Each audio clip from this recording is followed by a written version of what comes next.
Maná, maná. Maná, maná. Maná, maná. Eletrodomésticos chamou a gente. E aí a gente foi lá no estúdio, era em São Paulo. Putz, era na Zona Sul, eu não lembro. Mas o Carim não ficava muito no Brasil. Acho que ele vinha de vez em nunca. Acho que eles nem têm mais, né? E a gente foi no estúdio pra conhecer o pessoal e tal, pra ver o que eles queriam. E os caras começaram, não... a gente trabalha com o Carim, é o estúdio do Carim. E ele vira pro Marcos assim, não sei se você conhece o trabalho do Carim e tal. E ele sentando assim, sim, algumas coisas. Que conhecia porra nenhuma. Conhecia no máximo aquele lixo famoso dele, né? Que ele fez com copia. E aí o Felipe, a gente começou a rachar o bico na hora e a gente ficava zoando, Carim Rashid, algumas coisas, sabe? Ele querendo dar uma de... No final não rolou. No final ele queria fazer um projeto, mas ele queria mais receber do que pagar. No final a gente não fez, porque não tinha interesse naquele momento, não valia muito a pena. E ele acabou fazendo um projeto com a Goren, né? Que eles falam que é uma empresa da Romênia, se eu não me engano. É uma empresa que já trabalhou com o Stark, com o Rashid, o Oraito, que é um francês, se eu não me engano. E ele acabou fazendo, ele queria porque queria, fez um forno, um cooktop, uma coifa e tal. Ele acabou, ficou legal, era uma linha legal, assim, bem Carim Rashid, né? Não é uma linha que... No final eles fazem muitos produtos malucos com esses caras, que no final você vende por um tempo, mas você também perde muita referência da sua empresa, né? Na verdade a empresa não tem uma cara, né? Vende por um tempo, mas depois ninguém tem muito mais interesse e a Gorange em si nos fala, tá, mas qual que é a cara de vocês, né? Quem é a Gorange, né? Então você perde um pouco. E aí por isso que a gente fica zoando do Carim Rashid com o Marco. Olá, meu nome é Hulk Janelli, sou professor universitário de design de produtos, sócio criativo da Atom Studios e bem-vindos a mais um Atomcast. Hoje a gente vai falar com o Leonardo Capelas Romeu, mais conhecido como Léo Romeu. Ele vai passar muito desse entendimento e da experiência dentro das grandes empresas e indústrias. É por onde ele trilhou a sua carreira nesses 20 anos. Ele é graduado em Desenho Industrial pela Universidade Mackenzie, pós-graduado em Design Estratégico pelo Instituto Europeu de Design de São Paulo. Atualmente é Global Design Manager no grupo Teca em Madrid e é responsável pelo desenvolvimento de eletrodomésticos, pias e torneiras de cozinha para toda a Europa, América Latina, Ásia e Oriente Médio, para as marcas Teca, Cuppers Bosch, Thor e Intra. Possui mais de 20 anos de experiência no desenvolvimento de produtos no Brasil e no exterior. Trabalhou no grupo BSH Bosch Siemens Home Appliances, na MAB Eletrodomésticos, fabricante das marcas GE, MAB Continental e Daco, no estúdio Nacar em Barcelona e na HP Hewlett-Packard, também em Barcelona, como Head of Design, responsável por projetos de impressoras 3D, tecnologia Multijet Fusion e de impressoras de grande formato, plotters e industriais. Colaborou também no Instituto Senai de Inovação,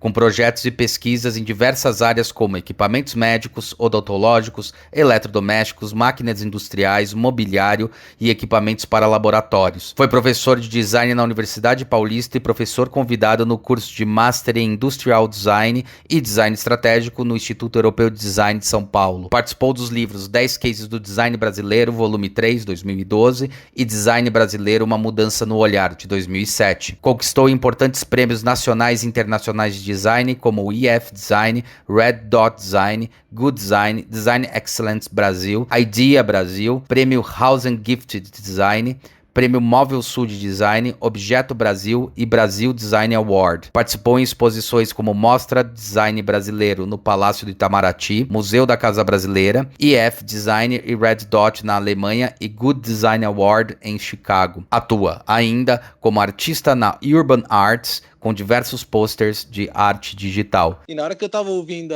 o podcast dele, ele metendo pau em todo mundo, eu falei, caramba, bando com as faculdades. Eu falei, você tá falando com o professor universitário, maneira aí, pô, o Hulk também dá aula. Ele também dá aula. Tem que descer a lenha mesmo, cara, tá certo. Não, mas eu concordo com ele, tem muita coisa que poderia ser melhor. Mesmo da nossa época, né? Que a gente já via.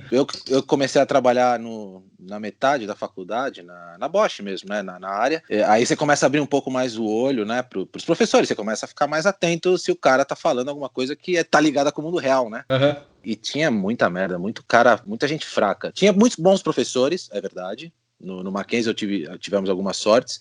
Que década que você fez lá? Eu fiz de 98 a 2002. O Barão era da minha turma. Puta, é verdade. Eu estudei com o Barão. Isso, é verdade. Você teve azar de estudar. Eu lembro que o Barão era o bicho grilo, né? Bom, até hoje, acho. Sim, até hoje. Aquela cara, é uma figura. E eu lembro a gente fazendo alguns renders, assim, tinha uns concursos de fazer chuveiro para uma empresa pequena de Minas e tal. Sim. E ele ficava do meu lado pintando os renders dele e ele ficava me perguntando as cores, porque ele é daltônico. Sim. Não sei se a galera sabe, mas ele é daltônico. E ele ficava me perguntando, Léo, que cor que é essa aqui? E eu com uma vontade de falar, não, é isso aí mesmo. E era engraçado que as cores dos renders dele eram meio estranhas, era verde com marrom, eram umas coisas... Mas ficava você sabe bonito. por quê, né? Você sabe por quê? Teve uma vez que vocês tiveram que entregar, já que você é da mesma fase, na mesma época dele, teve uma vez que vocês tiveram que entregar uma linha de móveis. E daí ele entregou uma linha de móveis todo verde. Você sabe por quê? Eu lembro disso. A gente pegou a caixa de cor dele e inverteu. Porque ele tem problema do vermelho com verde. A gente inverteu a cor. Ele pintou de verde.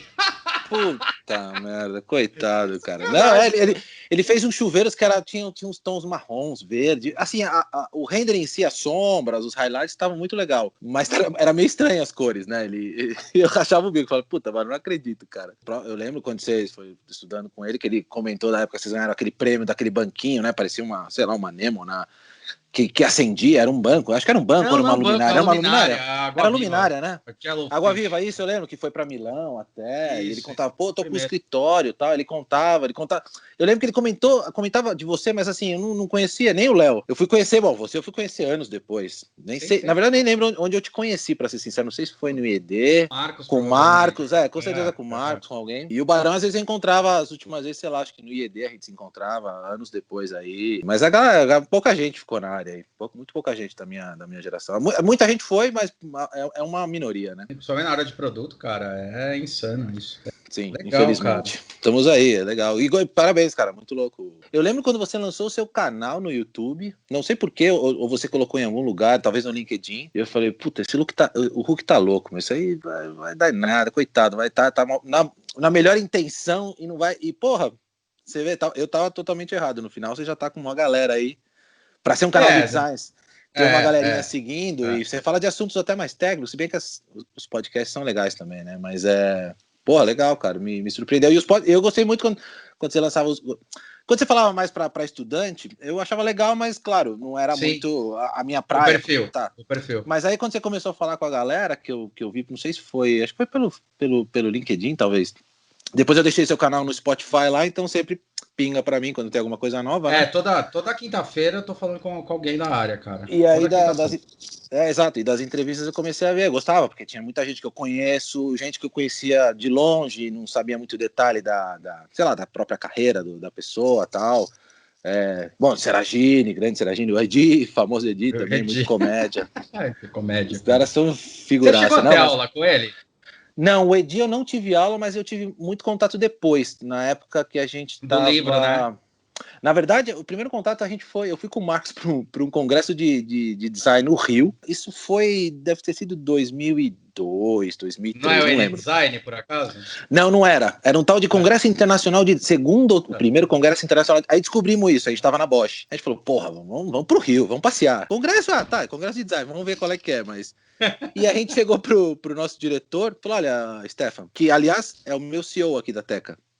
Diretor esse cara era diretor de marketing na Bosch, do Brasil Alemão, e você vê como é a loucura, e hoje o cara é meu CEO aqui na Teca. A gente falou, não, a gente vai de carro, não tem problema, a gente não queria, a gente falou, não, faz, o congresso, pega o avião, fala sério, aí beleza, fomos de avião, ficamos no hotel da convenção em Botafogo, ali super legal. Fomos no primeiro dia, aí acho que entrou, justamente o que você estava falando, entrou aquele monte de teórico falando, um monte de baboseira, que o designer tem que ser o CEO da empresa, o designer sabe de tudo, sabe? Vendia-se muito isso na época, não sei se que o design vai dominar o mundo, vocês são os melhores. Por causa da IDEO. A IDEO deu uma revolucionada. Aí a gente começou a ver e falou, meu Deus, que chatice, cara, que coisa. Aí no primeiro dia a gente ficou vendo as palestras, né? Acho que a gente viu de manhã, fomos almoçar, a gente falou, vamos lá em algum lugar mais longe, e não voltamos mais. Depois vamos dar um rolê na praia, vamos passear. No segundo dia a gente ficou mais um pouco também, mas era muito chato, cara.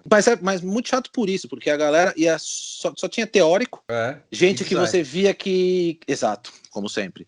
E gente que você via que nunca tinha trabalhado na área. Por um acaso, tava o Edi. A gente conheceu o Edi lá, muito rápido, e depois a gente queria fazer uma pós, tal, começamos a falar mais com ele, aí depois tivemos muito mais contato no IED, até que ele convidou a gente pro livro, né, pro 10 Cases lá do design, que era já a terceira edição. O meu tá assinado por você, pelo Felipe e pelo Marcos.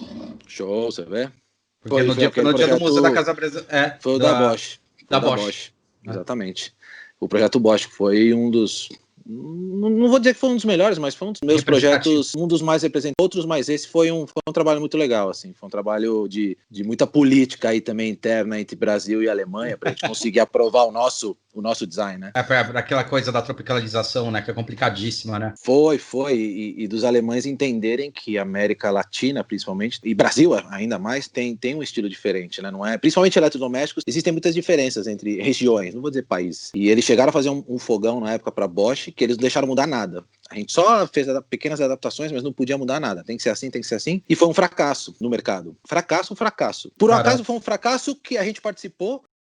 Ganhamos o IFE, para você ver como é que é. Ganhamos o IFE com esse fogão, mas foi um fracasso. Então também é muito relativo, né? Ganhamos um prêmio e o projeto foi muito mal no mercado. Então, por isso que a questão dos prêmios também é sempre muito relativa. Não, é delicada, é relativa pra caramba. Fora que você bota para premiar designers também, não serve pra nada. Sim. Assim, no final a gente participou de muitos, porque é um pouco de currículo, né? Então, é muito currículo, né? É importante. As pessoas curtem, mas... E ao mesmo tempo tivemos projetos de muito sucesso que você mandava, principalmente, sei lá, produtos mais baratos, que aí você... Claro, às vezes não tem tanto design styling, né? Como a gente poderia dizer.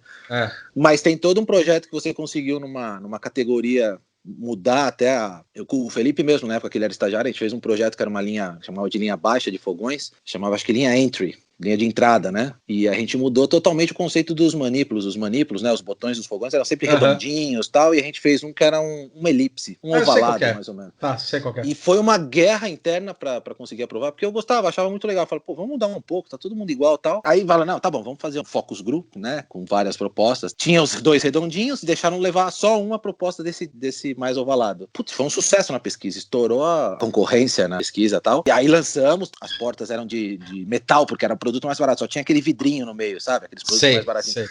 Mas a gente pintou o centro da porta de preto. A gente fez um monte de pequenas inovações na categoria desse produto, claro. E foi um sucesso essa linha, mas essa aí eu cheguei, acho que a inscrever em, sei lá, ou no museu, ou alguma coisa, mas aí a galera olha e fala, esse é um fogão barato, uma porcaria, não, deixa quieto. E, cara, mas foi um sucesso. É uma coisa que a gente percebeu, tava se falando muito pouco sobre a questão de inovação no mercado do olhar, não do design, olhar do negócio. Tentar fazer um canal, vamos divulgar para as pessoas leigas conhecerem a porra da profissão. Porque, na verdade, quando a gente vai vender alguma coisa, tá dando aquele famoso discurso, tipo, explica tudo pro cara. Então já vamos tentar. Já educar previamente.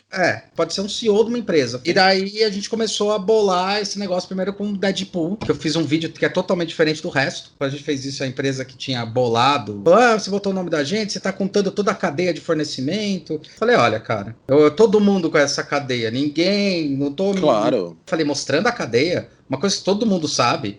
E se quiser, descobre fácil. Mas é o que você falou, é medo porque talvez não se garanta. Porque no final, o que você falou, nada mais é segredo. No final, as pessoas sim que têm as suas expertises, vamos dizer assim. Exato. Porque o resto tá aí, cara. Sim. É como tecnologia, né? Essa briga na indústria, seja qual for a indústria de tecnologia, ou seja, a tecnologia tá disponível. Você tem grana, basta pesquisar um pouquinho, você vai atrás da tecnologia e compra, paga, copia. Agora, como que ela vai ser aplicada, como você vai transferir ela pro seu usuário final, como você vai aplicar todo o seu conceito, isso é seu. Isso ninguém vai conseguir. Isso é dessa equipe.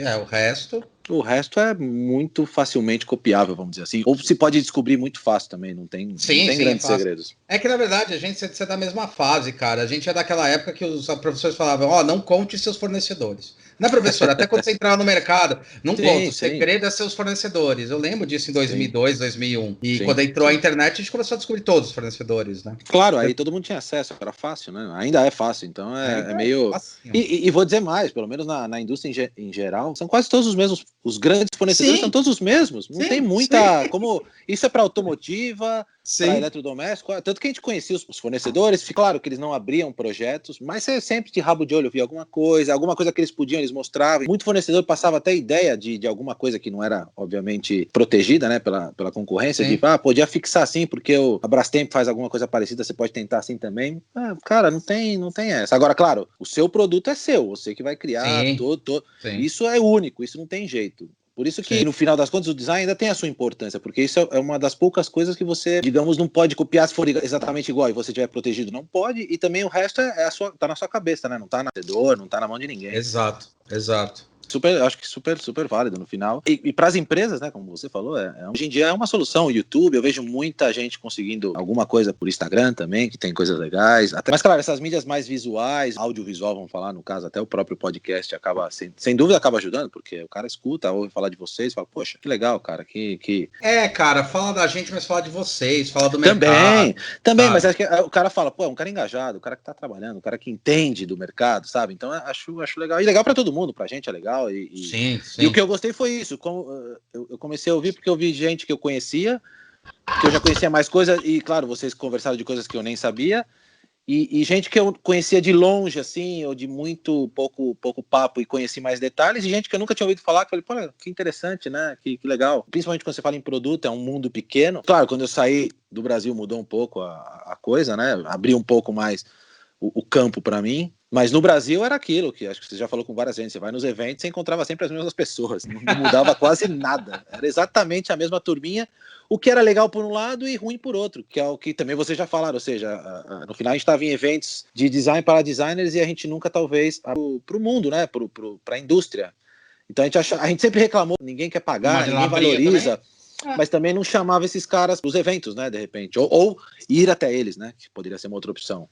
Cara, eu acho que tem um negócio que é engraçado, que é tanto o viés de confirmação, né? Que assim, você fica falando só com as mesmas pessoas, a linguagem fica muito parecida. E na hora que vem alguém de fora, ou você meio espelhe ele, né? Fala, não, você não entende o que eu tô falando, então, ao invés de chamar para dentro, isso que era uma coisa que eu via bastante. E outra questão que foi essa coisa também do vendido do design como sendo, né, o estético, belo, só isso.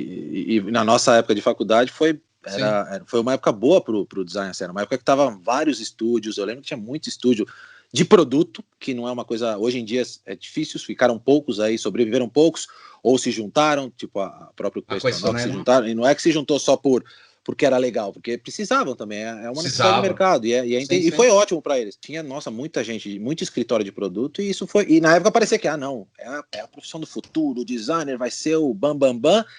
E não é que a gente não foi, mas também não era tudo isso que se vendia. A gente é mais um na cadeia aí de desenvolvimento. A gente não é melhor que o engenheiro, nem melhor que o cara do marketing. A gente agrega junto com ele. A gente pode se considerar no mesmo nível. Isso sim, a gente não precisa se considerar abaixo deles. Sim. Mas se vendia muito que a gente era melhor que eles. Não, a gente não é melhor que o engenheiro. O engenheiro tem o papel dele. Assim como o marqueteiro e o cara do comercial também. Então, acho que agora a gente está talvez encontrando esse equilíbrio, sabendo? Não, a gente não é mais que ninguém. A gente é só mais um que chegou faz menos tempo que as outras profissões, né? Que é verdade. Mas que já estão vendo que tem a sua importância. Nem é nossa intenção, acho, né? Que você falou. Não. Eu acho que já foi, viu, cara? Já que você está tocando esse assunto, acho que já foi. Acho que teve uma época, somos o creme de la creme. Quando a gente fez a faculdade, tinha muito isso. Vender o design como... Eu lembro que vendia muito como estrela, porque era bem na época que os campanhas começaram a explodir. O Philip Stark começou a explodir naquela época também. Surgiram vários escritórios. Claro. Então tinha essa coisa lúdica, né? Não, mas é isso. A gente tinha isso na cabeça. Eu lembro que na própria Bosch, no começo, lá, os primórdios aí. Bom, eu entrei na Bosch com o André Marcolino. Foi o André Marcolino que me contratou. É verdade. André Marcolino. E era um departamento pequeno. Na verdade, nunca cresceu. Cresceu em importância, porque a gente era um departamento ligado à engenharia, ou seja, é um subdepartamento da engenharia de fogões. Mas vocês faziam o que para engenharia? Qual que era a missão de vocês lá? É só dar um tapa visual mesmo? Não, a gente fazia produto, ou seja, design de produto, mas design quase que puramente styling. E a parte de peças, de superfícies, tal, mas isso tudo em Corel. Corel. Não existia 3D. 3D a engenharia estava começando a usar o Unigraphics. Na época, eu não lembro qual que eles tinham antes, e a gente não tinha 3D até então, era tudo feito em Corel, em 3D no Corel. Era um trabalho para ser, porque você tinha também que ter uma boa noção, que era bom, porque você tinha uma boa noção de desenho técnico, de vistas, de perspectiva, porque era desenhar quase que à mão, mas no computador, né? Era basicamente isso. Eu vi os desenhos de vocês, era insano, cara. Tinha uns desenhos. E eu já usava muito Corel. É engraçado que Corel. É engraçado, na área de produto a gente usa muito Corel, né? O pessoal da área gráfica não pode nem ver, nem ouvir falar em Corel. Então, e é escroto, né? E eu falo pra eles, vocês são os escrotos, cara, porra. A galera... Você tá sendo ignorante, velho. E, cara, mas no final eu falo, o melhor software é aquele que você sabe usar. Exato. É isso. E eu comecei com Corel 2, né? Eu comecei antes de entrar na escola técnica, que eu fiz técnico em edificações. Eu já usava Corel, porque eu gostava de desenhar. Meu pai descolou lá no serviço dele 15 15 disquetes de 3 quartos, 3 e 1 quarto. Eu instalei, acho que eram 16 disquetes do Corel 4 na época. E fiz curso de Corel 3. Então eu adorava Corel, mas sim, eu usava, sabia muitas ferramentas, mas eu fui aprender a fazer produto tal, mais legal, com o André e com o Marcos também, que eles já faziam os 3Ds e tal, com estilo rendering, mas em vetor, né? Então era muito... E a gente trabalhava para engenharia de fogões, alguma coisa de depuradores também, de coifas. E a gente fazia, sei lá, desde os manípulos dos botões, painel. A gente tinha bastante coisa, mas a gente estava ligado à engenharia, então criava-se toda a coisa. Mas se o cara falava, isso é muito difícil, não vamos fazer, então era muito mais fácil para eles cortarem as ideias, porque o meu chefe era o gerente da engenharia. Era um cara muito bom. Vocês eram quase um apoio, na verdade, né, para eles. Sim, um suporte, era isso. Começou assim, porque existia um outro departamento de design até então, na parte de refrigeradores, que ficava lá em Hortolândia, na fábrica de Hortolândia. Nisso, fecharam esse departamento, que era um ex-chefe do Marcos e tal, e ficou tudo em fogões. Nisso o André saiu, entrou o Marcos. Ele indicou o Marcos, porque eles também se conheciam, porque o Marcos já havia trabalhado, o Marcos trabalhou antes na Bosch, quando era Continental ainda, nem era Bosch e Siemens, né? Isso. E aí o Marcos voltou, conhecemos e tal, e aí nisso a gente saiu da gerência de engenharia e nos passaram a diretoria de marketing, a responder para o diretor de marketing, que era o que eu comentei, que hoje é o meu CEO aqui na Espanha. E aí mudou muito, aí mudamos da água para o vinho, porque a gente assumiu todas as linhas de produto, fogões, lavadoras, refrigeradores, coifas, tudo que se fabricava no Brasil, e a gente começou a ter um pouco mais de poder também, porque, claro, muitas decisões o nosso diretor podia brigar, e a gente também podia brigar com a engenharia de igual para igual, já a gente não tinha que obedecer tudo que a engenharia falava, né? Sim. Mas até então eles não confiavam muito na gente, a gente via que tava um negócio meio assim, não sei... Até que um dia nosso diretor, esse diretor, o Stefan, convidou um dos diretores de design da Alemanha para vir para o Brasil, para ver um projeto que a gente estava começando de fogões. Falou, ele vai vir aqui para ver como é que é, tal, porque ele é responsável das marcas regionais, né, mundiais. Esse cara veio, um cara muito gente boa, tal, mostramos como a gente trabalhava, outros projetos, ficamos ali, né, uma semana com o cara, mostrando tudo tal. Irado. Ele gostou, tal, alinhamos alguma coisa, ele convidou a gente para ir, talvez, no ano seguinte para a Alemanha, para uma feira, conhecer a estrutura deles. E foi embora. E foi engraçado que dessa visita em diante, nosso diretor mudou totalmente com a gente. Passou a ter uma confiança. A gente acha que ele conversou com o cara falou, olha... Possivelmente. Os caras sabem o que estão fazendo, não são mané. Aí a coisa fluiu muito melhor até, aí diversos projetos. Aí nisso veio o refrigerador da Bosch. Sim. Depois outras linhas de cooktop que a gente criou. Até aí teve projeto pra caramba, nem sei dizer quantos projetos a gente fez lá dentro. Fizeram uma porrada, cara. Mas é interessante isso que você está descrevendo, porque é justamente a transição que teve, né? Vocês passaram pela transição de ser uma ferramenta de apoio para engenharia. Eu sei que vocês faziam mais, mas a empresa entendia vocês como um apoio da engenharia, né? Tipo, se o engenheiro falasse assim, não dá para fazer essa porra, vocês iam ter que mudar o desenho, mesmo sabendo que podia dar para fazer, não é? Até porque muitas vezes a gente não conseguia nem chegar, a gente poderia vou tentar mostrar antes pro cara do marketing, vender para ele, e depois o cara consegue me ajudar na briga com o meu chefe na engenharia. Tá. Mas às vezes você não conseguia. Teve um projeto que foi esse LC10, que era uma linha que ia ser lançada em 2002, era um ano antes aí, era uma linha toda nova de fogões que ia ser feita, uma linha completa de fogões, e a primeira reunião para mostrar os primeiros conceitos, a nossa ideia que a gente queria inclinar o painel, o melhor ângulo de visão pro usuário, fazia com os bonequinhos, né, para mostrar quanto que aumentava do painel atual. Isso é uma apresentação que marcou pra gente. Foi feita entre o diretor de engenharia, a gente e o diretor de fábrica, ou seja, não tinha ninguém de marketing, comercial, não tinha ninguém. Então você vê como que era, então daí já podia... Os caras já olhavam e falavam, essa ferramenta aí vai foder, vai ter que fazer uma nova peça, né? Exatamente. Putz, o investimento aqui, essa ferramenta, veja bem, e mudava muito o conceito. No final saiu muita coisa, mas aí, claro, durante esse projeto houve essa transição, então a gente conseguiu acrescentar muito mais ideias, né? Estando em marketing. Que louco, cara, bem louco isso. É louco, foi um... Eu acho que foi você que contou a história, foi o Marcos que contou a história, que foi engraçado. Talvez já fosse na era MAB, que vocês estavam desenvolvendo um refrigerador e tal, aí vocês desenharam ele e tal. Eu queria comprovar, porque às vezes eu dou de exemplo na faculdade. Tava lá, tal, aí fez o desenho, aí foi pra engenharia, na hora que o cara abriu a porta, assim, vocês olharam pra dentro e falaram, que Bob Esponja é esse que tá na frente? Que era o negócio, a coluna de ar que os caras...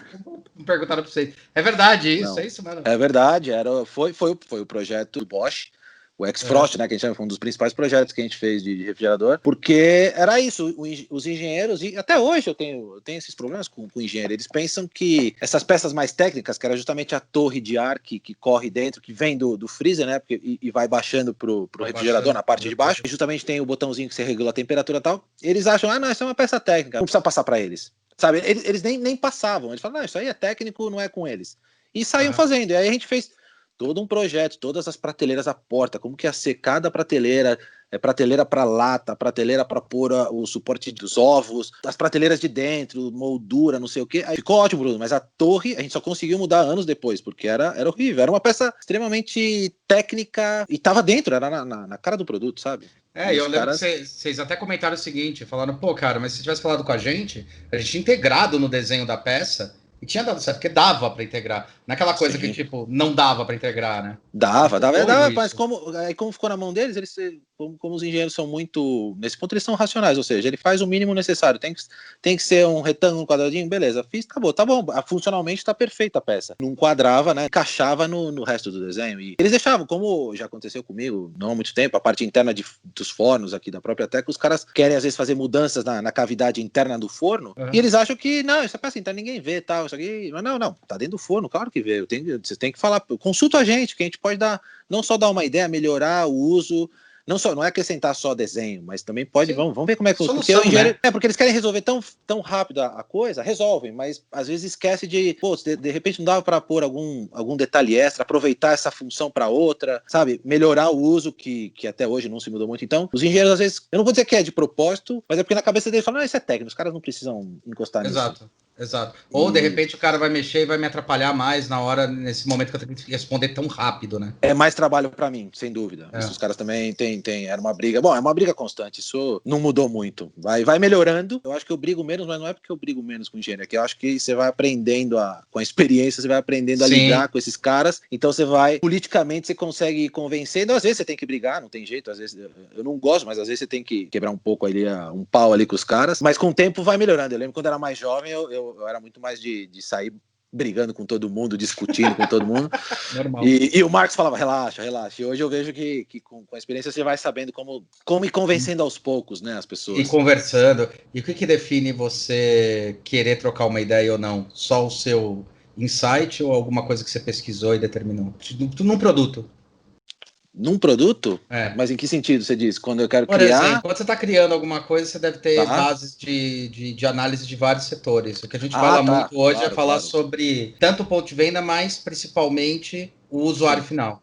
Primeiro que tem muita, na indústria em geral, nas empresas já um pouquinho maiores, você tem sempre uma galera que cuida dessa parte de, vamos dizer, pesquisas de mercado, não só de produtos, mas também de comando o mercado, tal, como é que tá indo, onde está, de repente, algum possível gap de mercado aí, alguma área que não está coberta, tal. Algumas pesquisas também que a gente faz com produtos atuais, com usuários, então também a gente pega muito insight de o que funciona e o que não funciona, ou que não tá legal. Então, claro, do produto a gente já sabe o que tá ruim, e quando vem algum projeto a gente consegue aplicar essas melhorias, nem sempre, mas a gente tenta sempre essas melhorias. Algumas ideias vêm muito da experiência da galera, na Teca mesmo tem uma galera muito experiente, a gente tem uma equipe pequena, mas não só de design, mas na parte de mercado, de produto, de marketing. Então, uma galera que já trabalha há muito tempo com eletrodoméstico, então sempre a galera tá muito atenta, muita gente cozinha, isso é uma coisa muito legal. Isso é legal. Eu mesmo adoro cozinhar, fazer coisa, inventar coisa na cozinha, pão, pizza e tal.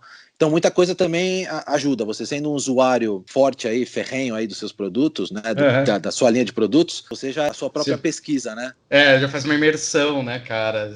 Agora eu tô em marketing, mas antes eu tava na área de produto, né, que tem os responsáveis pelas linhas de produtos, de mercado. Também todos quase cozinham, então muita coisa que a gente fala ali é de, putz, eu fiz tal prato, tô fazendo pão, tô fazendo pizza. Então nessas brincadeiras já saíram muitas ideias que já estão até no mercado. Bom, legal, não só na Espanha. Também ser usuário do produto ajuda muito, que era uma coisa que eu sentia falta muitas vezes na própria MAB, na BSH, você falando com os engenheiros, fazendo, sei lá, uma mesa de fogão, os caras querendo encher de geometria e tal, e você falando, mas como a pessoa vai limpar isso aqui? O cara acha que nunca limpou, né, um fogão. E até hoje tem muito engenheiro que a gente vê que não tem a mínima ideia do que é usar um produto forno, nunca usou, e claro, aí você vê o porquê das ideias, né, você vê umas ideias loucas, você fala, só pra limpar isso aqui já é impossível. Então, eu acho que tem um pouco disso e tem uma outra coisa que é a linguagem deles, né? Porque eles têm essa linguagem, quando você vê produtos que engenheiros gostam, são linguagens, até para carro. Você vê que são linguagens mais técnicas, são grades, são coisas que realmente não sou eu que vou limpar, vou pagar alguém para limpar, beleza. Mas você vê essa coisa mais agressiva, né? Essa coisa que é uma linguagem, né? Essa que é a verdade. Sim. Linguagem deles. Sim, eles vão por esse lado e... Por isso que muitas vezes eu falo, não é que os engenheiros fazem alguma coisa, eles estão fazendo de propósito. É como eles aprenderam, eles são extremamente racionais e objetivos, até por isso que os bancos adoram contratar engenheiros. Aí que tá, você tem que começar a entender esses caras. Quando você entende, vai conhecer não só o engenheiro, mas também a própria pessoa, porque cada pessoa é uma pessoa, né? Então você vai entendendo a pessoa melhor, e aí você consegue pegar esse cara e jogar pro seu lado. Eu sempre brinco muito que o designer, principalmente na indústria, tem que ser um cara muito político, porque você tá no meio entre engenharia, entre as pessoas de produto e entre marketing, tentando fazer todo mundo um pouco feliz, porque o cara do marketing tem que estar feliz, o cara do produto... Um pouco feliz. Um pouco feliz, porque nem sempre você consegue. Já falei em entrevistas que eu às vezes me sinto mais político, conseguindo manejar esses caras, e cada um tem um estilo, né? O engenheiro tem o estilo dele, o cara do marketing já vai um pouquinho mais pro nosso lado, mas ele não é designer. Você tem o cara de produto que tá entre o engenheiro e o cara do marketing, então você fica ali e você vai aprendendo, na verdade, como ganhar algumas guerras, o que vale a pena brigar, o que não vale. Mas é legal, no final das contas, nem sempre você consegue implementar todas as suas ideias. Ainda mas bem, você... né, cara? Porque claro. você aprende a ouvir. Você aprende a ouvir. Muitas vezes, porque você às vezes acha que é o dono da verdade, e quando vem o cara, aí você também aprende a ouvir, justamente, então, e você vê, putz, verdade, você falou, faz sentido. E no final é isso, como a gente comentou antes, a construção tá entre todo mundo, e não o designer, eu que vou falar o que é bom ou não para a empresa. Isso é um pouco mentira e balela, vamos dizer assim. O que a gente tava criticando as faculdades ou alguma coisa assim na experienciação, falaram muito pra gente que a gente tinha que saber um pouco de tudo, só que esqueceram de falar que saber um pouco de tudo é saber ouvir. Sim. Né? Pô, tenho que saber a técnica e tal, e daí eu vou falar pra pessoa, né? Saber ouvir e saber que cada posição, ou seja, cada área de atuação de uma empresa, que é gigantesca, né? Sim. Saber ouvir os outros e saber onde você pode mexer e que momento você pode mexer. Eu acho que esse que é o ponto que pega, né? Eu lembro que eu fui fazer uma vez uma consultoria para uma empresa muito grande, que ela tinha vários departamentos internos. Era tão grande essa empresa, esse grupo, que era o Grupo Saint-Gobain. Uhum. Eu estava começando a conversar sobre clientes e propostas e tal. A gente estava fazendo uma imersão lá para tentar ajustar a questão do RH, que também é outra coisa muito curiosa das empresas, né? O RH se sente também o cachorro esquecido, porque o RH só tem duas funções, né, para a cabeça das pessoas. Ou ele te contrata ou ele te demite. Então, toda vez que o RH chamava alguém, eu pensava, puta, fudeu. E não era para outra coisa. Né? Claro, claro. E daí a gente descobrindo, os caras, não, porque esse cliente tá. Eu fiquei olhando, cliente, cara, mas o que você tá falando? Eu tô entendendo. Aí eu entendi que a empresa tinha o próprio cliente interno dela. Sim. Então, como tem vários grupos, acho que eram 14 subgrupos, então você tem um grupo que faz a massa para preparar o disco de corte. Mas você tem um grupo que faz o disco de corte. Então você tem a venda do produto para dentro do próprio grupo. Então esse cara que você está vendendo, que é do próprio grupo, vira cliente. E daí começa a ter uma relação. O que acontece muito dentro das empresas, que a gente vai discutindo, né? E daí foi muito louco, porque o cara começa a olhar tanto para dentro das empresas que o cliente dele não é mais o consumidor. O cliente dele é o outro setor da empresa. Tem um pouco dessa história que a gente brincou lá, o Marx, do cu de ferro e escudo anal, mas tem uma coisa que é a percepção da pessoa. Eu tenho que dar resultado, ou levar o produto em si para tal pessoa. E daí eu comecei a perceber também que era aquilo que vários designers já descreveram, acho que vocês já descreveram, você já passou por isso, de criar uma ideia, quando vocês estavam abaixo de uma engenharia, por exemplo. Hoje a gente está conseguindo falar numa linguagem de gestão em T, conversar com todo mundo, gerenciar. Eu acho que a gente tem muito essa função de pegar os lados e falar, não, mas interessante que ele falou, vamos... apartar a briga, né? Às vezes eu vejo que o design ele aparta a briga, tá ligado? Sabendo se você fazer um desenho, aí o cara da engenharia que tá acima de você, de repente, na cadeia da empresa, fala, não gostei, esse desenho não é aprovado, aí lá na frente, uma hora, o cara de marketing, ou o cara, ele olha pro teu desenho e fala, porra, mas era isso que eu queria. Ele fala, não, mas isso eu mostrei, o cara falou que não era, nem te mostrei. Sim, não, acontecia também algo parecido com fornecedores, porque você tem os departamentos de compras, né, supply chain, que estão sempre em contato com esses caras, não com todos, mas a gente tinha contato, sei lá, cara que fazia a parte de gráfica, de painéis, de tintas, né, de cores e tal, era o que a gente chama vidros, e às vezes esses caras chegavam com ideias seja de material, de um acabamento, alguma coisa legal, uma textura, chegava pra esse cara de compras e mostrava, e o cara, pô, quanto custa isso aqui? Ah, isso é caro, esquece isso aí, mas é caro, é custo, não quero. E às vezes não chegava na gente. Aí, por sorte, muitos eram amigos nossos e vinham mostrar pra gente. Olha, a gente tá desenvolvendo material, a gente tem essa cor nova, que você acha e tal. E a gente nessa, porra, legal, vamos pegar o produto aqui, a gente faz um protótipo com esse acabamento, com essa cor. Aí alguns davam certo. Eu lembro uma linha alumínio, que era Continental, que a gente lançou, toda com alumínio anodizado, meio fosco. Ficava bem diferente do que existia na época. O vidro era um vidro meio espelhado, tal, que a gente aplicou. E foi assim, o fornecedor chegou pra gente, mostrou uma ideia num painel de um fogão. A gente, nossa, que louco isso aí, cara. Você pode fazer as outras peças nesse acabamento? Aí ele fez pra gente, mostramos o produto, pro marketing, pro nosso CEO, CEO na época do Brasil, presidente e tal, os caras gostaram, aí fizemos toda uma linha de refrigeradores, fogões, chamada linha alumínio na época. Mas muitas vezes acontece, não chega uma coisa legal, porque esses caras estão na sua área específica desenvolvendo sempre muitas coisas. Sim, muita. E eu falo, se tiver uma coisa legal, traz pra mim. Se quiser mostrar pro cara de compras, mostra, mas vem falar comigo, que a gente vai tratar de forma diferente. Claro, o cara de compras, ele não quer saber, ele quer, vai vir com mais custo, eu tenho o meu target, baixar custo, eu não quero saber disso. Então, aí é legal que os fornecedores começam a te procurar para quando tem ideias, fazer reuniões, temos cores novas e tal, e daí vai saindo, né? E você vai juntando essa biblioteca aí de informação até concentrar num projeto, né? E como é que você foi parar na Espanha? Cara, boa pergunta. A BSH começou a crise na Europa em 2009, Perfeito. Os alemães resolveram vender o negócio, o Marcos tinha saído Sim. no finalzinho, eu assumi o departamento, assumi a bucha, mas ninguém me reconheceu, ninguém me deu grana. Deram uma graninha depois de quase um ano, assim, vieram falar comigo e tal, e eu só com as buchas lá, tinha um estagiário comigo, e aí começou, não, a Bosch vai vender, abriram para todas as empresas, grandes empresas, Electrolux, Whirlpool, todas foram ver, no caso a MAB foi quem comprou. A MAB era uma grande empresa da América, do México, né? É do México, é a maior empresa de eletrodomésticos do México, e se eu não me engano, na época eles eram o maior fabricante de fogões como a gente conhece, fogão com a mesa e forno, do mundo de fogões. Caraca, sério? Por exemplo, aqui na Europa quase não se vende mais fogão, é praticamente cooktop, né, indução e tal, mas de fogões eles são um dos principais fabricantes do mundo, eles eram parte da GE americana, a General Electric é americana, a GE tinha 49% da MAB, só a GE Appliances, né? Sim.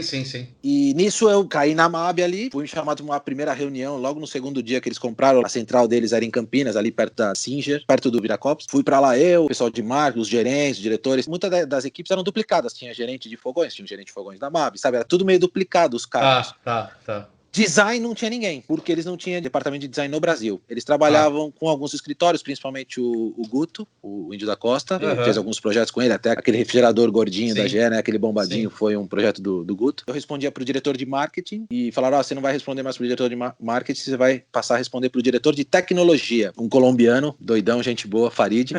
E ele era diretor de tecnologia, então abaixo dele estavam os gerentes de engenharia, qualidade e eu de design, mas no mesmo nível desses caras. No primeiro momento eu fiquei com medo, porque eu estaria voltando um pouco pra engenharia, deu um pouco de medo, eu não conhecia esse cara também, o cara parecia legal e tal. Ele falou, olha, confio em você pra criar o departamento de design na MAB, te ajudo no que for possível, e em 2 semanas, depois da fusão, falou, você precisa ir pro México semana que vem, porque a gente tava desenvolvendo um projeto muito legal de fogões, que era o SED, né, pra BSH no momento, a gente quer continuar esse projeto. Então, semana que vem você vai pro México, tem uma equipe de design lá grande, você conversa com os caras e tal, e vê como a gente desenvolve esse produto. Você tem visto pro México e tal? Eu falei, não. Na época eu precisava de visto pro México, aí toca tirar e atrasou, sei lá, uma semana. E eu fui o primeiro cara da BSH que foi pro México, assim, não conhecia ninguém, falava espanhol muito pouco, porque eu falava o pessoal da América Latina, que a gente tinha projetos com México, Argentina, Chile, Peru, mas não tinha nenhuma grande influência. Achava que falava, mas fui na cara de pau. Conhecia, sabe, você não conhecia ninguém, não tinha referência nenhuma, sabe? Você chegar numa empresa nova. O Arthur, até hoje ele é o gerente lá de design, um mexicano doidão, gente fina pra caramba,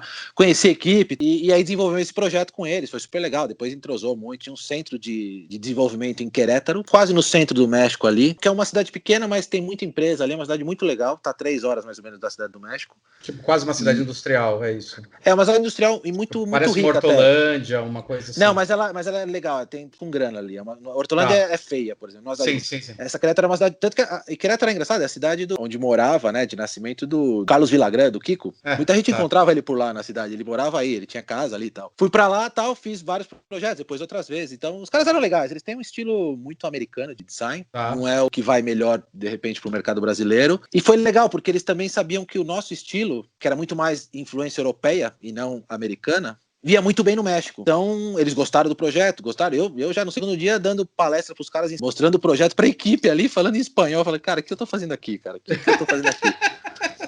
Mas os caras entendiam, ninguém falava. Eu acho que é por isso que o pessoal gostou. Você deve ter feito falso trocadilho o tempo todo, tá ligado? Sei lá o que eu fiz. E os caras... Não, mas eu lembro que depois eu fiquei umas 2, 3 semanas lá. Uma menina do design... E você, né, Léo, fez curso, né, de espanhol? Como é que foi? Eu falei, não, nunca fiz curso de espanhol. Mas como você nunca fez curso de espanhol? Eu falei, nunca fiz, te juro. E decidi, então, eu falei, não vou fazer mesmo curso de espanhol. Se vocês falam o que eu tô falando, esquece.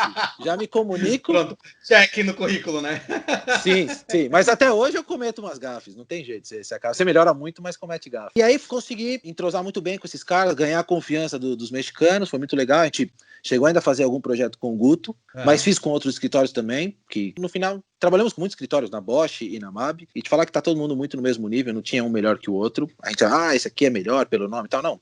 O Guto foi legal também, com a Questo, trabalhamos em seu momento, né, quando ainda a Questo, com o pessoal Trabalhou com o Marcos, quando eu participei do projeto. Trabalhamos depois com o Marcos, Estúdio Marcos Batista, com o asterisco ali, né, um pouco estranho ali. O do Níquel Náusea, né, é um negócio do Níquel Náusea. Exatamente. Aí trabalhamos com muita gente, fiz muita coisa, consegui fazer muito projeto com universidades, fizemos com a Mauá, com o próprio IED, que foi uma coisa muito legal. Era uma coisa que eu gostava, porque eu tive isso no Mackenzie e eu queria fomentar bastante esse tipo de coisa com as escolas, eu achava muito legal. É uma forma de você ter muita ideia boa e para a empresa é muito barato que você dá. A gente dava, eu lembro que a gente dava iPad, iPod. E não era caro, assim, tinha um custo, mas para a empresa, o que gerava de ideias para a gente, algumas poucas a gente implementou, é verdade, porque a gente fazia muito projeto conceitual com os alunos. Sim. Mas era muito legal. Eu participei de um desses, que uma coisa que era legal era que vocês deram toda uma linha de refrigerador e coisa pra gente que a gente desmontou. Você lembra? Sim. Isso eu achava do caralho. Acho que o pessoal foi em Hortolândia também, não foi? Foi pra Hortolândia. Para conhecer a fábrica. Não, a gente tentava fazer o que eu não tive de repente. Eu tive alguns poucos projetos na faculdade com empresa. Nessa época eu já estava no IED. Não, eu já tinha feito Master no IED. A gente fez alguns projetos com empresa no IED quando eu fiz Master. A gente fez com a Doc Dog, que era uma marca de roupa. Isso. A gente fez depois com alguma marca que eu não vou lembrar agora. Mas era legal. Então eu forçava a galera ali, principalmente o meu diretor de marketing, tem um projeto com essas faculdades, cara. E o que eu queria também era que o nosso departamento, que a nossa indústria ficasse mais reconhecida no mercado e que a galera que saísse da faculdade quisesse trabalhar com a gente. Para ter cada vez mais gente com desejo de estar nessa área, né? Fiquei na MAB de 2009 até 2014, no ano da Copa do Brasil, porque na verdade em 2013 estava super bem na MAB, tinha crescido, estava quase já como... Eu era coordenador oficialmente, era quase um gerente, mas estava no mesmo nível dos gerentes ali, meu diretor me apoiava em tudo e tal. Tinha passado em 2013, no começo do ano eu tinha ido para os Estados Unidos, fiquei um mês lá no departamento de design da GE ali em Louisville, perto em Kentucky, ali muito louco, fazendo um projeto de lavadoras. Ou seja, tava, fazendo vários projetos, várias coisas legais e tal. Aí eu lembro que eu voltei pro Brasil e passou, sei lá, acho que não chegou um mês. Teve uma convenção de marketing super legal. Tempo depois falaram, o MAB tá entrando em recuperação judicial. Fecharam uma fábrica, mandaram todo mundo embora de uma fábrica de Itu. Mandaram do escritório que eu ficava na Lapa ali, que você conheceu. Mandaram metade do escritório embora. Eu nem sabia o que era recuperação judicial. Foram explicar depois que a empresa, antes de falir, tem essa chance de se salvar. Mandaram a minha equipe embora, só ficou eu ali. E nisso meu diretor falou, olha, vou tentar te mandar pro México, porque aqui não vai rolar mais nada, eu preciso de você aqui só pra continuar produzindo. Aí 1 mês, 2 meses depois, não rolou de ir pro México. Eu até fiz alguns trabalhos pro México do Brasil, trabalhando em casa tal, no escritório, mas não rolou porque o México também tava meio mal das pernas. E passou 1 ano, meu diretor me chama, fala, cara, já fizemos tudo que podia fazer, não tem mais nenhuma visão de projeto futuro, vou ter que te mandar embora. Obrigado, desculpa, mas não tem mais jeito. Eu já esperava, porque já tava nesse processo todo, eu não sabia quando, e nesse 1 ano desse processo que eu já imaginava que em algum momento seria mandado embora, eu comecei a procurar muita coisa, arrumar meu currículo, um pouco o portfólio, tinha mais ou menos pronto, mas não estava tão na mão, né? Comecei a melhorar as coisas, não sei o quê. Na época já tinha o LinkedIn e tal, muita oportunidade fora. Eu comecei a procurar coisa fora do Brasil. Falei, deixa eu ver, quem sabe? Eu achava que, sou bom pra caramba, sou bom aqui, trabalha 14 anos, você tinha entrado em 2000, 14 anos, que esperem, vamos me contratar lá fora, eu vou trabalhar nos Estados Unidos, né? Falei pra minha mulher na época, tô procurando coisa fora tal, se conseguir alguma coisa, o que você acha? Ela falou, não, se conseguir alguma coisa legal, a gente pode pensar aí, não tem problema. Ela também gostava da ideia de poder ter uma experiência fora, onde fosse. Nos Estados Unidos eu consegui bons contatos de amigos da Bosch que foram pros Estados Unidos e tal, até coisas interessantes, mas o problema do visto, que barrou quase todas as possíveis propostas, porque cada vez menos estão conseguindo tirar visto, porque tem uma quantidade de vistos X por ano, e as empresas de tecnologia praticamente pegam todas. E é caro, demora, não sei o quê. Logo depois, nesse período de 1 ano, acabei saindo da MAB oficialmente. Tava dando aula, dava aula na Unip na época, e algumas aulas no próprio Master do IED, como convidado. Fiquei 6 meses fora buscando, teve a Copa, né? Aproveitei a Copa tranquilo em casa, todos os jogos e tal. Continuei procurando fora, fiz algumas entrevistas, propostas na Inglaterra, na Suécia, coisas pareciam interessantes. Espanha nunca tinha visto absolutamente nada. Já conhecia a Europa de turismo e tal, e Espanha nem conhecia a Espanha. Coisas na Itália e tal. E nesse meio tempo surgiu uma vaga no Instituto Senai de Inovação. Eu não conhecia, não sei como eu descobri, pra ser sincero. Aí fiz meu cadastro, aquele cadastro enorme, que você tem que botar mais documento que nem você. Aí tinha que fazer uma prova pra entrar. É isso aí. Um teste. Que nem um Senac pra entrar. Cara, aí eu falei que eu vou estudar aí, consegui descolar aquelas provas que o pessoal faz depois que se forma. Eu não sei o nome agora da prova aí. Pra ter alguma referência, porque design tem tanta informação, o que vai cair numa prova pra uma vaga de designer aí? Aí chegou no dia da prova, mó galera, sei lá quantas pessoas tinha, eu falei, meu Deus, eu não vou, eu não sou assim. Mas vambora, já que eu tô aqui, relaxado, fiz a prova, acabei até que rápido, eu falei, ferrou, eu não sei nada, eu sei tudo aqui, né? Aí passa uma semana, saiu o resultado, eu tinha sido melhor, cara, te juro, não sei como. Nunca fui tão mal, mas não... Aí fiquei entre os 3 melhores e tinha sido melhor. Aí você tinha a segunda fase, que era uma entrevista que você tinha que levar seu portfólio e apresentar para uma banca, na Paulista, ali na Fiesp. Né? Aí fui para a banca, conheci uma pessoa do Senai, de algumas exposições que a gente fazia. Por um acaso conheci uma das pessoas, mostrei meu portfólio, aquele monte de pergunta, tal, pá, me contratam no Senai, para trabalhar no Senai Suíço Brasileiro, perto do Hotel Transamérica. Longe pra caramba. Aí fui trabalhar no Instituto de Inovação, muito legal, porque foi interessante poder fazer outros produtos que não tinham a ver exatamente com eletrodomésticos, né? Fazendo mobiliário, equipamento médico para laboratório. A gente chegou a fazer uma máquina industrial que cortava espuma, uma baita máquina e tal. Foi legal, foi interessante poder diversificar. Para mim, pessoalmente foi legal. Eu tinha dado, vamos dizer, um step back aí, eu tinha baixado um pouco. Um downgrade. Um downgrade, mas eu falei, não tem problema, ser designer, eu era já, um designer sênior, mas ganhava uma grana, mas eu não tinha essa arrogância de falar, não, eu quero ser coordenador, gerente. Não, eu falo, posso trabalhar, não tem problema. Me parecia legal, e foi legal, mas eu continuava ativo. Tinha no LinkedIn, mas eu tinha uma web que eu tinha feito pra mim, com todo o meu portfólio. Bom, ainda tem essa web aí, procura aí, leoindustrialdesign.com, que você vai achar. Então, eu tava ativo, né? Aliás, é uma recomendação, não pare, tem que estar sempre buscando. Exato, sempre. Me cadastrava, mandava currículo, aí tava no Senai fazia um ano e pouquinho, me manda um e-mail, cara, de um estúdio de Barcelona, estúdio Nácar. Ô, Leonardo, gostei do seu perfil, tal, o perfil da indústria, tal, acho muito legal, tal. A gente pode conversar por Skype? Ah, podemos, sem problema. Ali, voltando a lembrar um pouco do espanhol, vamos que vamos ali, né, o cara, tal. Aí ele gostou, passou uma semana, 2, eu falei, vou te explicar um pouquinho, a gente tem um estúdio de design aqui em Barcelona, mas a gente também atua muito na HP, em Barcelona. É o segundo maior site da HP no mundo, depois do que está nos Estados Unidos, e eles são responsáveis mundiais, né, por impressoras de grande formato, plotters e até essas industriais de 5 metros, 10 metros, enormes. Certo que eu ouvi falar que a HP agora ela tá entrando forte no mercado em 2 segmentos, né, com o 3D e entrando agora para substituir as offsets, né? Eu vi uma apresentação. Sim.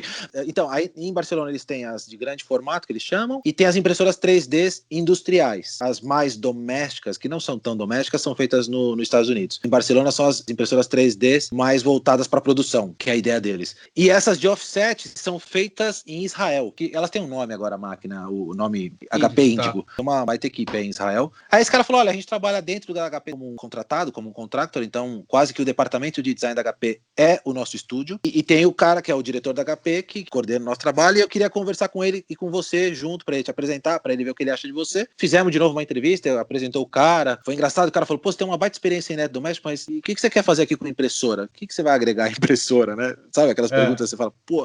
Falei, não, cara, mas eu falei, aí que tal? A coisa interessante, eu com a minha experiência de eletrodoméstico posso trazer muita coisa nova para um mercado que aparentemente parece muito mais tecnologia de ponta, mas tem muitas outras coisas que a gente sabe que pode aportar. Pareceu que o cara tinha gostado de mim, eu falei, nossa, legal, os caras vão me contratar. Assim, eu tava tranquilo, eu tava muito relax, porque eu já tinha feito tanta entrevista até com outros lugares fora, que eu falei, cara, eu ficava talvez nervoso a ponto de falar alguma besteira. Isso é bom, cara, isso é bom. Inclusive antes, né, eu não comentei, eu cheguei aí de férias pra Suécia, né, um monte de empresa que eu cheguei a conversar na Suécia, como o negócio tava ficando mais quente, vamos dizer assim, eu tinha umas férias com a minha mulher, vamos pra Suécia, porque de repente a gente já conhece lá, a gente conhece muito, mas não é uma rota de turismo. Aí eu cheguei de férias, conversei com alguns caras na Suécia lá, de possíveis propostas, mas acabou não rolando. E aí depois esse cara da Nácar, né, o cara da HP, tudo por Skype. E ficou. Passou, sei lá, umas 3, 4 semanas. Aí eu mandei aquele e-mail, né, que todo mundo já deve ter feito na vida, manda dando uma de migué, é que eu tive um problema no meu Gmail, não sei se você me enviou alguma coisa. Mentira, claro, eu só queria puxar o... Eu peguei muito trânsito da cidade, fica atrasada. Aí o cara me responde e fala, pô, desculpa, Léo, eu tava aqui cheio de coisa pra fazer. Eu problema no meu e-mail também, aquelas coisas. Tive problema no e-mail. Eu tava viajando, tal, foi mal, tal, mas olha, gostei muito do seu perfil. Você pode vir aqui para Barcelona para conversar pessoalmente, uma entrevista pessoal aqui, eu pago a passagem para você. Aí deu aquele frio, né, na barriga. Era muito legal, mas eu falei, caramba, claro, eu não tinha muito o que responder, sim, vou pra Barcelona, sem problema, vamos aí, você paga, tamo aí. Aí já começa a pensar que desculpa eu vou dar pro meu chefe no Senai, né, pô, inventar uma desculpa lá, que desculpa, eu vou ter que fazer exame, nem lembro o que eu inventei de desculpa. Minha mulher falou, eu vou com você, porque você tá louco, você vai trabalhar lá, eu tenho que conhecer Barcelona. Ela comprou uma passagem, a gente foi em voos diferentes. Eu até falei, pô, se puder dar uma passeada, passar no supermercado, ver preço de comida, porque eu tava com muito medo de não saber, de poder aceitar uma proposta e que não fosse uma proposta legal. Baixa, boa Porque tarde. você não tem a mínima ideia. Então a gente começou a ver preço de aluguel, mas tudo muito rápido. Conversei com o cara no estúdio, um estúdio super legal, perto da praia ali em Barcelona. Eles estão numa região ali que é Palo Alto, chama. Sei. Região que concentra vários estúdios, é uma antiga fábrica, tem muito louco ali. Depois fomos para HP à tarde, conversamos com esse cara na HP, e beleza, né, até aí e tal. Aí nisso o cara foi me deixar no hotel. Aí no que a gente tava chegando no hotel tal, pegando minha mala e tal, eu falei, e aí, quando você pode começar? Calma aí que eu não sei o que te responder agora. Putz, era uma mudança radical de vida, eu tava trabalhando. Que a gente fala. Tinha minha vida, minha mulher trabalhava, era gerente na Saraiva, putz, na hora eu falei, olha, primeiro vamos ver questão grana, você pode me fazer um Olerite exemplo para eu ver quanto que eu ganharia com os descontos que vão vir, porque você não sabe, né? Tudo é diferente. E o cara, não, beleza, vamos conversando. Aí nisso eu voltei pro Brasil, a gente foi conversando, eles fizeram meio que um Olerite, como que seriam os descontos, com o salário que eu fui negociando com ele, vai, vem, sabe? Aquela coisa, me dá então, você não vai me pagar mais, me dá uma vez por ano um voo pro Brasil, porque eu queria também poder visitar e tal. Aí falo com a minha família, dá aquele caos total, não, tá louco, não sei o quê. Minha mãe brava, eu não vou te visitar, que não sei o quê. Eu falei, não. E minha mulher tava me apoiando muito.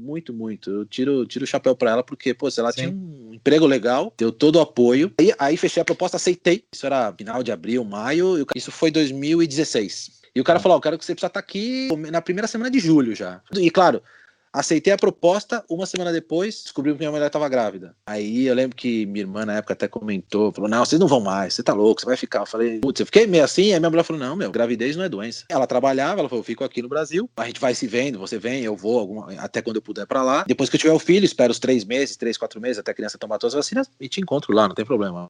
Caralho, fui pra lá, fui sozinho, não tinha nenhum contato. O único cara que eu conheci em Barcelona era o diretor dessa empresa que eu conversei, o Jaume, um catalão e tal, e fui morar na Barceloneta ali, bem perto da praia, um Airbnb ali, fiquei uns 2, 3 meses até, mas fui assim, cara, não conhecia nada, eu vejo agora, eu falo, que loucura. Fiquei quase um ano morando sozinho, claro, indo e vindo, minha mulher chegou a ficar um mês comigo em Barcelona na época, e aí comecei no estúdio também do zero, porque o produto totalmente diferente. Chegava em reuniões lá, a primeira reunião, eu até brinco com muito amigo, eu cheguei lá na reunião, os caras começaram a me falar, não, Léo, vai nessa reunião, que essa reunião é importante, é um projeto que você vai assumir, não sei o quê. E os caras começaram falando isso em inglês, tá, beleza. Aí, de repente, sabe quando você vê que não tá entendendo o que estão falando? Eu falei, mas o que estão falando aqui? Os caras iam pro catalão e pro espanhol. Puta merda, vixe. E em Barcelona, o catalão é muito utilizado. É muito utilizado, muito forte. Claro, eu já estava entendendo muito melhor, não falava, porque você pode responder em espanhol, eles entendem, né? Eles falam as duas línguas. Aí entrei, eu era um designer sênior do estúdio, trabalhando dentro do HP, como um contractor, que eles chamam. Contratado, um terceiro. E eles têm vários, assim, a HP tem muita empresa de engenharia, de design era só a NACA, mas tem outras empresas de engenharia, tem um prédio só para contrato. Tem várias empresas já no mundo que já estão fazendo isso há muito tempo. No Brasil demorou para acontecer isso. Eu não vou dizer que é mais barato, mas você tem... É mais barato, você tem muito cara. mais... Acaba sendo, acho que no final porque se você quer mandar embora tal, você basicamente corta o contrato, né? Pôr mais gente rápido, né? Porque no final o rolo é com a empresa, não é com você, né? Exato. Quando eu conversei com ele, eu falei, mas tem alguma possibilidade de algum dia eu trabalhar na HP como funcionário da HP? Porque, claro, na cara era um estúdio, mas é um estúdio pequeno. É um estúdio que está cada vez mais aqui crescendo na Espanha e um pouco na Europa. Mas, claro, eu falei, pô, me brilhou os olhos poder, de repente, trabalhar não só dentro da HP, mas ser empregado da HP. Ele falou, é difícil, não, porque pô, praticamente todo o departamento somos nós. De repente, se o gerente sair e tal, beleza, tranquilo. Aí fiquei trabalhando, fiz alguns projetos bem legais. Teve um projeto que eu acho que foi o que chamou a atenção deles, era um projeto de uma impressora... Eles põem muitos nomes em projeto, é legal. Tudo que é impressão 3D, os nomes de projetos eles tiram de Star Wars. Então tinha o carrinho da impressora... Te juro! Você vai gostar. C2D2, C3PO. O carrinho da impressora 3D, que é um grandão que entra, esse chama Yoda. Aí eles tinham um projeto de uma impressora que chamava Crate. Crate é um dos planetas. Sim. Tinha a primeira impressora 3D, o nome do projeto era Tatooine. Sim. Então é legal, porque todos os projetos, quando você ouve um nome relacionado a Star Wars, você sabe que é projeto de impressora 3D. Projeto de impressora gráfica é tudo relacionado com felinos. Era Jaguar, Puma. É legal, eu achei muito legal essa estrutura, porque eles não querem pôr o nome aberto para que ninguém fique sabendo exatamente. Então eles separaram por linhas, então de acordo com o nome você sabe mais ou menos do que se trata. Era bem legal. A gente tinha muito isso na Natura, quando a gente trabalhava para eles e para a Boticário, eles não abriam o nome do projeto. Por exemplo, tem um projeto aí que é o Egeu, que a gente fez o frasco, virou Speed e tal. Na época era Tirésio. A gente só foi descobrir que era Egeu na hora que rodou a produção, que era justamente para isso, era proteção. E a gente trabalhou com vários projetos que era desse jeito. É isso mesmo. Mas até para chegar no seu fornecedor, para que ele não fale para um outro concorrente e abra, estamos fazendo uma, sei lá, impressora 3D, aí tá, o nome é impressora 3D, o cara já sabe que a HP tá fazendo impressora 3D. Tatuíno, o cara não tem a mínima ideia, né? E lembrei, essa impressora que eu fiz era uma impressora industrial. Ela tinha, sei lá, de largura, bom, depende de como você olha ela tinha quase 10, 12. Na verdade, a gente estava meio que fazendo uma concorrência interna com os caras de Israel, era uma impressora já mais industrial, mas era jato de tinta nesse caso, e ela tinha, sei lá, quantos cabeçotes, era uma loucura. Mas ela tinha 12 metros por 5 e 2 de altura, era um monstro. Nitrox chamava o projeto. E aí tinha que... E é legal que aí tem a ver com você, inclusive, é muito normal na HP e com a Nácar, a gente fazer o que eles chamam de arquetipos, que não é muito longe de como você sempre chamou bem, os porcótipos, né? Que a gente monta as impressoras com papelão, os volumes em papelão. Claro, alguns volumes a gente põe mais detalhe, depende do que você quer passar. Algumas peças a gente fazia com marceneiro, que aí necessitava mais estrutura. E eu montei toda essa impressora, e na verdade eles nunca tinham feito uma impressora tão grande. A gente não sabia nem como fazer uma estrutura de papelão, então fui atrás de cantoneiras mais reforçadas, com grampo, não sei o quê, e montamos aí, a equipe foi me ajudando, escolamos espaço, e os caras piraram, e eles apresentavam depois para possíveis clientes, a folha entra aqui, faziam vídeos. Prototipar, né? Prototipar, você ter o volume e também entender todo o fluxo de impressão. Aqui você põe o rolo, aqui você põe as folhas soltas, esse módulo você monta aqui, monta assado, aqui você levanta para acessar manutenção da máquina, para trocar os cartuchos de impressão, como que você vai, porque é enorme, então você precisa ver se a máquina levanta, se você deita, sabe? Era uma máquina, se você acessa por cima, sobe numa plataforma e vai tirando cada tampa para acessar, então também serve para você entender a ergonomia, desenho em si, style não muito, mas volume, você já tem uma boa ideia, já começa até te dar ideias, e esse projeto foi muito bom, cara, os caras piraram, tal, gostaram, me elogiaram, muita gente veio conversar, não sei o quê. Tava lá trabalhando até que um dia esse diretor me chama para conversar da HP. E aí, tomando café, o cara falou, você não quer trabalhar aqui na HP e coordenar o departamento de design? Eu tava um ano lá. É aquela situação que você não tem o que responder sim, né? Não tem muito o que fazer. Eu vou falar não. Entro no HP. Claro, era ruim só porque eu tava justamente coordenando o departamento que eu trabalhava junto com as pessoas. Era legal, mas tinha... Uma estranheza. É uma estranheza. Uma estranheza. Mas a galera era muito gente boa. Ainda tenho muitos bons amigos aí em Barcelona. E tava legal. Era muita coisa, muito projeto. Era uma loucura. Pra você ter ideia, são 3 mil pessoas ali no site de Barcelona. Grande maioria, claro, engenheiros, eletrônicos, de tudo. É uma loucura. É muita gente. Você tem mapa, pra você ter ideia, você tem mapa pra encontrar salas de reunião ali dentro. É doideira. GPS, quase isso. Mas no aeroporto de Barcelona tem um carrinho para te levar. Não, é absurdo. Era uma antiga fábrica da HP, foi uma antiga fábrica. Claro, aí eles passaram todas as produções para Singapura e China e mais algum país aí que eu não vou me lembrar. Os países asiáticos ali, provavelmente. Sim, tá por ali, a maioria. Eu lembro muito. E também depende muito do projeto que você está fazendo, né? Alguns projetos vão mais para a China, para parceiros na China, como a própria Apple faz, não é muito diferente. Você tem os caras que até passam tempo em Barcelona, os primeiros lotes piloto de engenharia são feitos com eles em Barcelona e depois eles transladam tudo para a China e terminam as produções fábrica fica lá. É isso aí. Eles montam umas tendas ali em Barcelona e conseguem fazer muita coisa pré-produção, né? Que foi também um baita aprendizado, era totalmente claro, porque aí eu já quase não desenhava mais, né? Eu tava muito mais coordenando, não tinha nem tempo para botar a mão ali num 3D, nem abria quase meu 3D. Via só para ver alguma proposta tal. Era muito mais reunião o dia inteiro. Reunião, né? Meeting, que eles falam. Não é? Quando você vai ter a primeira vez a reunião, na sua vez você fala, nossa, como isso é importante. Depois você fala, ai, cara, é outra reunião, cara. Depois é tão normal, né? Que faz parte, né? E aí eu tava nesse período me encontrando na HP, tava fazendo um ano quase da HP, e me chama um amigo que trabalhava na Teca. Eu sabia que ele tava na Teca aqui em Madrid. Um cara que eu tinha trabalhado também no Brasil, era brasileiro, esse cara tava trabalhando na Teca como VP da área comercial. Ô, Léo, tudo bem? Como é que você tá? Não sei o quê. Como é que tá aí na HP? Tá legal? Bom, tá legal. E aí, já tá pronto pra mudar de cidade? O que você tá falando? Tem uma oportunidade aqui na Teca, eles estão agora, porque eles estavam reestruturando toda a empresa, e agora eles querem montar o departamento de design aqui. E eu queria saber, se tiver interesse, eu pego o teu currículo e dou pro responsável. Beleza? Manda aí. dele, não vou negar. Aí manda pro cara, foi o meu primeiro chefe, converso com ele no Skype também e tal. Isso foi em julho, agosto, ele falou, olha, tô começando o processo aqui, gostei de você, mas aí a gente volta a se falar, vou falar com mais gente. Falei, beleza, fica à vontade. E aí só em janeiro esse cara foi voltar a falar comigo, vi que você tá bem na HP e tal, tem interesse ainda? Falei, bom, posso conversar, sem problema nenhum, estamos aí. Aí tinha um processo de fazer um projetinho para apresentar para eles aqui em Madrid. Sim, normal. Aí toca fazer um projeto de madrugada, eu já tava com meu filho pequeno, meu sogro estava em casa, de férias ali em Barcelona. Eu lembro que eu ficava no quarto do meu filho ali, montando na poltrona e tal, porque na sala, meus sogros dormiam na sala, né, que tem um sofá-cama. Eu passei algumas madrugadas fazendo esse projetinho, preparando ali um projetinho para apresentar, Mas, claro, você tá afim, você tem que fazer, né? Fui pra Madrid, apresento o projeto pros caras, pra uma banca ali, uma galera e tal. Tudo em inglês. Eu achei que esses falaram, não, eles contrataram um consultor alemão para essa vaga, um designer, como eles não tinham designer, eles contrataram um consultor para ajudar na contratação, porque acho que eles queriam uma opinião de um designer, né, para saber se você não tava inventando nada, né? E aí rolou. Aí fizeram uma proposta, financeiramente era legal, poder voltar para a área de eletrodomésticos, que é onde eu me criei, né? Passei toda a minha vida. Você curte pra caralho. Curto. O cara me perguntou, pô, mas por que você quer vir da HP? Você tá numa baita empresa e você vai vir pra uma Teca que não é uma empresa grande, não tá no nível de uma Electrolux, de uma Whirlpool, de uma BSH. A gente tá num escalão abaixo. Aí eu falei, cara, aqui quando fala de eletrodoméstico, meu coração muda, meu olho brilha, meu coração já bate diferente. É uma área que eu, trabalhei 14 anos aí, né? Então eu me formei nessa área, né? Eu cresci e aprendi muito nessa área. Então, claro, se a gente chegar numa equação boa pra ambas essas partes, pode ser. E aí rolou, assim, a proposta era legal financeiramente, poder vir para Madrid também era interessante, já tava uns 3 anos ali em Barcelona, E ou seja, em 3 anos dessa loucura que eu fiz de sair, eu já tava no meu terceiro emprego. Mas assim, te juro que eu nunca tive nenhum planejamento, eu falei, para mim eu estaria há 3, 4 anos trabalhando na Nácar, no estúdio lá de desenho, não era minha intenção, tudo foi surgindo muito...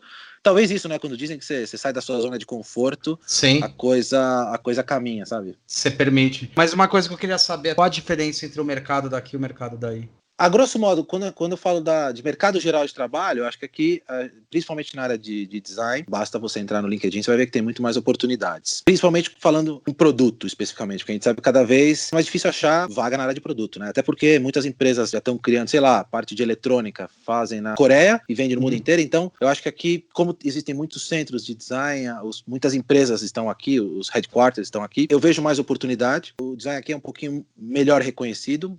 Não vou dizer que a Espanha ainda é o melhor exemplo, porque a Espanha ainda é um país bem tradicional quando se fala de design, que é legal, também é um desafio aqui botar coisa nova na cabeça da galera aqui, né? Se assusta ainda. Algumas coisas que eu fazia no Brasil, eu mostro aqui, os caras, nossa, que loucura, sabe?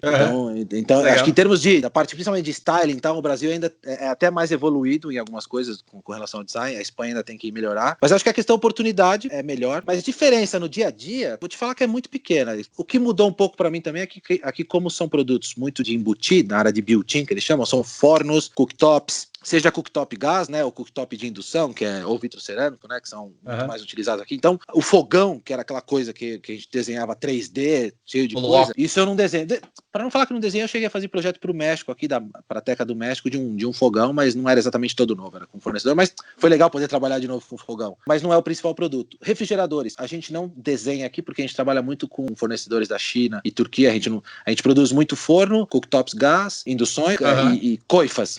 Aí tem Zaragoza, Portugal, tem fábrica na Itália, Turquia, tá espalhado pelo mundo aqui, principalmente na Europa. Então isso mudou para mim, era um mercado que eu conhecia, o Brasil já tá nesse caminho de fornos e cooktops, mas aqui já é um mercado muito mais forte, aqui, muito mais conhecido. Então para mim tá sendo legal, que é novo para mim, apesar de ser eletrodomésticos, uma área que eu já trabalhei há muito tempo. Primeiro que são diferentes, eu não trabalho só para Europa, só para Espanha, no final a gente desenha para o mundo inteiro, então para a Ásia é um estilo de produto, para América Latina a gente não tá no Brasil até, mas tá no México, tá no Chile, tá no Equador, então são produtos também diferentes. E dentro da Europa também tem os seus pormenores aí, a Espanha tem um estilo, a Alemanha tem outro. Tô trabalhando com pias também, a gente faz pias de aço inox, não só as cubas, mas também que tem aquelas geometrias, né? As mesas, os escorredores, que eles chamam escorredores e tal. Então isso é uma coisa que eu não tinha trabalhado e é muito legal também, totalmente diferente, mas tá na cozinha. E alguma coisa de torneiras de cozinha também. A gente fabricava também torneiras para banheiro e tal, mas o nosso foco é mais torneiras de cozinha também. Fundição e tal, e a gente também tinha... Era um grupo que se separou recentemente da gente, mas ainda é do grupo Teca e tal. E essa parte de torneiras que eles fabricam na China, fabricam na Hungria também. Então foi, pra mim, apesar de ser a mesma área, tá sendo um aprendizado muito legal também. Puta, que legal, cara. Meu,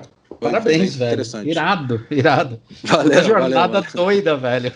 É, loucura, cara. Você começa a olhar pra trás, você não acredita em tudo que passou, assim, tudo muito rápido, né? Fazendo o seu trabalho direito, estando com as pessoas certas, não só no Brasil, como aqui também. Primeiro, se você fizer seu trabalho bem feito, você sabe que naturalmente a coisa vai rolando, né? E certeza que eu tive sempre muita sorte na minha carreira de estar sempre trabalhando com pessoas muito boas, desde lá de trás do André, do Marcos, Felipe, você, galera do Senai que eu trabalhei, e até aqui na Espanha, que eu também, a galera é muito legal também, né? Conheci gente do mundo inteiro, não só aqui, não tinha só, é legal isso, não era só designer da Espanha, tem cara da França, Suécia, Itália, então o legal da Europa é isso, acho que o interessante aqui é que tem muita gente de todo lado, é muito comum. É pequeno, né, cara? Eu lembro que a coisa que mais é me mais impressionou fácil. no colégio foi a vez que eu vi todos os países europeus dentro do mapa do Brasil.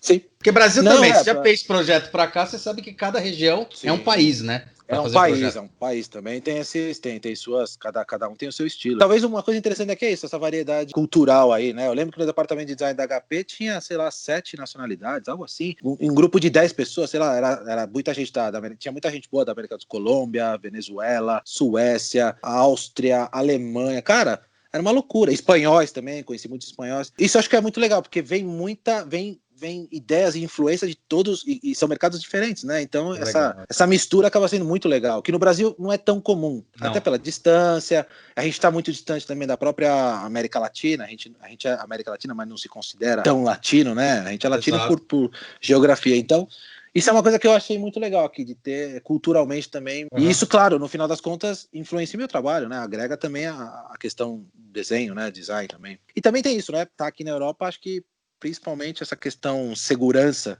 que a gente não tem no Brasil. Eu gostava de vir, eu não vim pra Europa porque eu não gostava do Brasil de maneira alguma, eu gostava, tinha uma vida boa no Brasil, tinha meu apartamento, carro, não vim por fugido, sabe, não era a minha ideia. Eu vim buscar uma experiência, não sei se volto, aí eu deixo um pouco assim, eu tenho que estar aqui pensando que vou ficar aqui pro resto da vida, pra poder me concentrar, tudo pode acontecer. Mas aqui tem essa questão, segurança, alguma estabilidade melhor que, ainda mais nesse momento que a gente tá passando, né? Putz, trabalhar no Brasil, principalmente na nossa área, também era super legal, era um tesão também, nunca foi ruim pra mim. Muito bom falar com você, cara, que bom conseguir. Legal, obrigado, bicho. Precisando, a gente conversa de novo, aí a gente bate o papo junto ao nosso grupinho aí, mas estando no Brasil a gente marca aí pra tomar umas. Agora, eu tenho que gravar o podcast agora eu tenho que dar aula, tá ligado? Eu tô fazendo 10 funções ao mesmo tempo. Mas dá pra arranjar um tempinho. A gente estando aí, passando por aí, a gente marca alguma coisa, com certeza. Legal, Leozito. Valeu, cara. Valeu, Hulk. Obrigadão aí parabéns primeiro pelo trabalho aí, não só pela Atom e pela parte mais multimídia aí que vocês. Acho que muito legal, principalmente pra quem tá começando, ou quem já tá, espero que possa ajudar aí em alguma coisa. E se a galera quiser, tiver alguma dúvida, você deixa o meu contato aí pra alguém que se precisar. Eu tô à disposição pra quem quiser tirar alguma dúvida ou sei lá o quê. O que quiser. Ou mandar currículo, que precisa ser esperado. Mandar currículo, não pode ser sem problema. Maná.